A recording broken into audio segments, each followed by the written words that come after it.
First starter வைங்க. 1 by 1 வைங்கப்பா. Role போடுங்க முதல்ல வாங்க.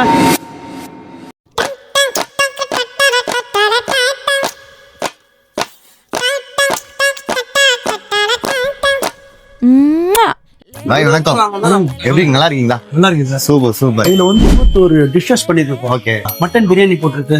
அது போக வஞ்சிர மீன், மட்டன் சுக்கா, உப்பு கறி சொல்லுவாங்க. உப்பு கறியா? திண்டுக்கல் ஸ்டைல். ஓகே.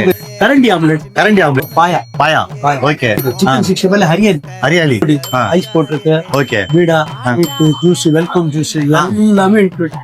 உங்க வேலை என்ன? வர வேண்டியது, சாப்பிட வந்தது. சர்வீஸ் நல்லா இருந்தா அடுத்த ஆளுக்கு நீங்க ரெஃபர் பண்ணுங்க. ஓகே. சர்வீஸ் நல்லா பண்ண மாட்டாங்க. கண்டிப்பா சர்வீஸ் நல்லா. இதுக்கு தான் நான் பார்த்திருக்கேன். அந்த சர்வீஸ் பார்க்கறதுக்கு நான் வந்திருக்கேன். எத்தனை வருஷமா நீங்க பண்ணிட்டு இருக்கீங்க? நான் 25 வருஷமா பண்ணிட்டேன். 25 இயர்ஸ் பண்ணிட்டு இருக்கீங்க. சர்வீஸ்ல டிராப் ஆகக்கூடாதுன்னு சொல்லி தான் நான் வந்து. ஓகே. குவாலிட்டி நான் எப்பவுமே நான் காம்ப்ரமைஸ் பண்றேன். ஓகே. பிரியாணி சாப்பிட்டீங்க போதும். பணம் மேட்டர் கிடையாது. சாப்பிட்டு நல்லா இருக்குன்ற வார்த்தை வருது இல்ல, அதாவது எங்களுக்கு திருப்தி.